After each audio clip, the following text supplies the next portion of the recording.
आप सबका प्रेम मिलता है, आशीर्वाद मिलता है, स्नेह मिलता है। और केवल हम प्रेम ही नहीं मिलता, स्नेह ही नहीं मिलता, हमको दूसरी वाली चीजें भी बहुत मिलती हैं। कई लोग ऊटपटांग भी पीछे पड़े रहते हैं, कुछ गलत अनर्गल भी बोलते रहते हैं, लेकिन सब चलता है भाई। जब इतनी संख्या में प्रेम मिल रहा है तो दो चार लोग तो उल्टा सीधा बोलेंगे। लेकिन बस भाव यह है कि यहां जो कहते हैं उसको उतार करके जाइए, उसको कैप्चर करके जाइए, उसको सदा के लिए मेमोरी बना लीजिए, वो ज्यादा आवश्यक है। महादेव प्रसन्न होते हैं तो कृष्ण प्रेम प्रदान करते हैं। हमारी एक बात लिख लीजिएगा, और लिख ना सको तो इसको मरते दम तक याद रखिएगा। देवादिदेव महादेव से जिसने भी कृष्ण भक्ति के अलावा, राम भक्ति के अलावा, प्रेम लक्षणा भक्ति के अलावा कुछ और मांगा, उसकी उल्टी गिनती शुरू हो जाती है। आपने यदि भक्ति के अलावा महादेव से कुछ भी मांग लिया तो आपका नाश निश्चित है। कई लोग मेरी बात का खंडन कर सकते हैं, लेकिन यह बात बिल्कुल अटूट सत्य है, और इस पर स्टडी करके स्वयं देख लीजिएगा। मैं तो आज पूरे रास्ते यही सोचता आ रहा था, बल्केश्वर महादेव का स्मरण करके। भक्ति के अलावा महादेव से जिसने जो मांगा उसको वो वस्तु मिली तो सही, पर नाश करने वाली मिली। रावण ने सोने की लंका मांगी, मिल तो गई, लेकिन क्या हुआ? मिल तो गई पर जल गई, खाक हो गई। गिनती करते जाना, सब याद दिलाऊंगा आपको। महादेव से जिसने भी भक्ति के अलावा कुछ और मांगा उसकी उल्टी गिनती ही चली है। कई बार हम लोग सोचते हैं कि हमारे जीवन की परिस्थिति सही हो जाए। ऐसा मत कहा कीजिए कि परिस्थिति सही हो जाए। महादेव से जाके विनती करो, जिसमें मेरा भला हो वो करिए, जिसमें मेरे परिवार का भला हो वो करिए, जिससे मैं आपको प्राप्त कर सकूं या आपके प्राणनाथ श्री कृष्ण को प्राप्त कर सकूं वो करिए। अब उसमें चाहे जो हो, मुझे सब स्वीकार है। जीवन की हर परिस्थिति को प्रसाद मान करके स्वीकार करना प्रारंभ कर दीजिए। महादेव का प्रसाद है, ठाकुर जी का प्रसाद है, ऐसा स्वीकार करो। आप जाकर के कहेंगे नहीं यही दीजिए, यही दीजिए, यही दीजिए, तो महादेव दे तो देंगे, लेकिन उसका नाश निश्चित है। सोने की लंका दे दी रावण को,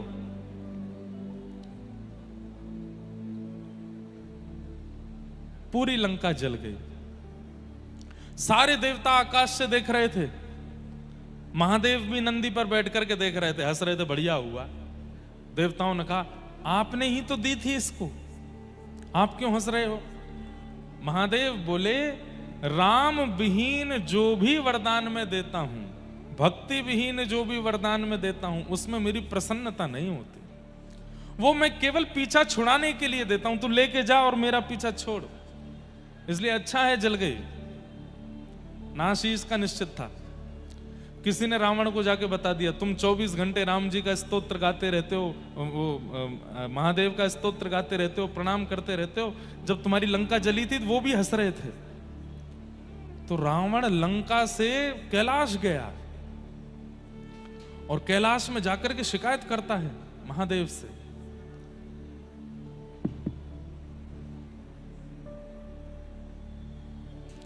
शिकायत करता है कि नाथ मेरी लंका जली, इंद्र हंस रहे थे, कुबेर हंस रहे थे, सब हंस रहे थे, आप भी हंस रहे थे। महादेव बोले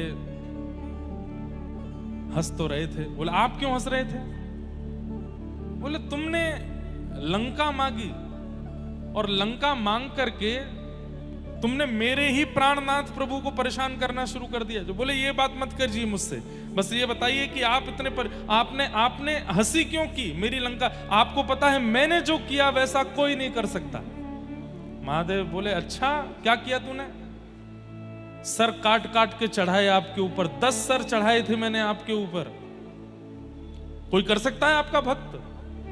बता दीजिए मुझे, पूरे तीनों लोक में ऐसा कोई भक्त है आपका?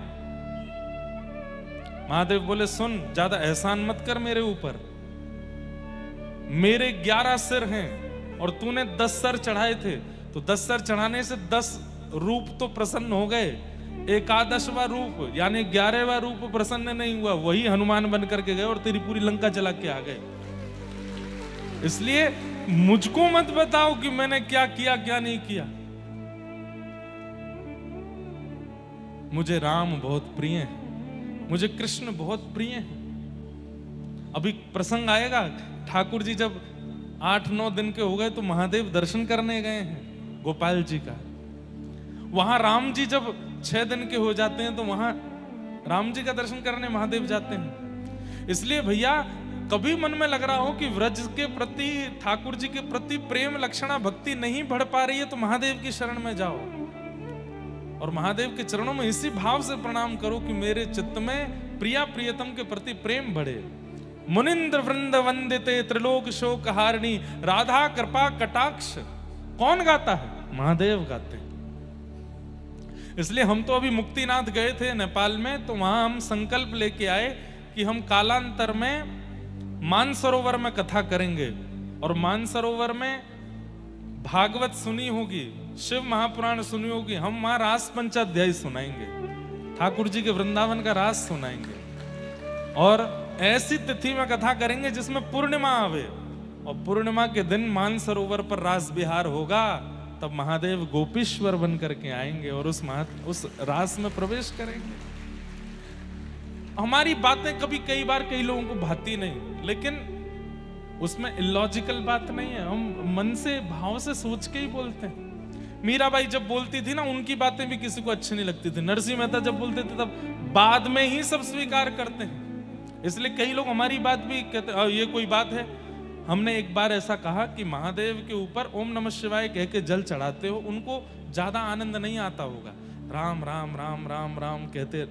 हमने जो हमारे महादेव हैं उनके लिए जो जल झारी बनवाई है, जो श्रृंगी बनवाई है, उसमें भी पूरे राम नाम अंकित करवाए हैं कि जो भी जल जावे दुग्ध जावे वो राम नाम स्पर्श करके जावे, महादेव को प्रिय लगेगा। हम कहते हैं हनुमान जी के सामने जाके राम रक्षा स्तोत्र करो, राम जी के सामने जाके हनुमान चालीसा करो। अपने प्रिय की बात सुनने में ज्यादा अच्छा लगता है। अपनी प्रशंसा सुनने में जो प्रसन्न हो वो तो संसारी जीव है, अपने प्रिय की बात सुनने में अच्छा लगता है। तो महादेव से जिसने प्रेम लक्षणा भक्ति के अलावा कुछ भी मांगा उसका नाश हुआ। रावण ने लंका मांगी, कंस ने अमर होने का वरदान मांगा तो भगवान शिव ने धनुष दे दिया और धनुष देते हुए क्या कहा? नारायण के सिवा कोई तोड़ेगा नहीं और जो तोड़ेगा वो तुझे छोड़ेगा नहीं। कंस बोले ये कोई बात होती है, मैं तो अमर। अरे तो तुम रहे ना अमर, इसको छुपा के रखियो, ऐसी जगह रखियो कि नारायण के हाथ ना पड़े। जब तक नारायण के हाथ नहीं पड़ेगा तब तक तू नहीं मरेगा और नारायण के अलावा कोई इसको तोड़ नहीं पाएगा। वही नारायण कृष्ण बन करके आए और प्रसंग आता है, मल्लानाम मशनिर्णिनाम नरवर स्त्रीणाम स्मरो मूर्तिमान गोपानाम स्वजनो सताम चितभुजाम शास्त्रा सुपित्रो शिशु मृत्युर्भोज पतिर विराट विदुषाम तत्वम परम योगिनाम वृष्णीनाम पर देवतेत विदितो रंगम कथा साग्रज। जब रणभूमि में प्रवेश करते हैं उससे पूर्व उस धनुष को उठाते हैं और तुरंत बलराम जी महाराज कहते हैं, जय जय, बहुत दिन है गए आपके हाथ में बंसी देखी है, आज ने एक धनुष उठाए के दिखाओ। और जैसे ही ठाकुर जी ने धनुष धारण किया तो एक क्षण के लिए लगा मानो जैसे त्रेता युग प्रकट हो गया हो और कृष्ण ही राम बन गए हों। बलराम जी महाराज घुटने पर बैठ गए मानो लक्ष्मण बैठे हों हाथ जोड़ करके। एक प्रत्यंचा चढ़ाई, दूसरी प्रत्यंचा चढ़ाई, आकाश में देवी देवता कहने लगे ये दृश्य हमने पहले देखा है। त्रेता में जनक की सभा में ऐसे ही धनुष उठाया था, ऐसे बिल्कुल वही चाल, बिल्कुल वही अदा, वैसे ही केश हैं, वैसे ही नेत्र हैं। राम कृष्ण के रूप में कोई अंतर नहीं है, एक जैसे हैं दोनों। उसी अदा के साथ में जैसे ही तीसरी प्रत्यंचा चढ़ाई, धनुष तोड़ दिया बीच में से और कंस घबराया, महादेव बचाइए। बोले मैंने तो कहा था इस धनुष को नारायण के अलावा कोई तोड़ेगा नहीं। बोले ये तो बालक है जिसने तोड़ा। बोले बालक नहीं है मूर्ख, तोड़ दिया है तो समझ जा कौन है, साक्षात नारायण है। और भगवान गए जाकर के केश पकड़ करके पटक दिया कंस को, मृत्यु हो गई उसकी।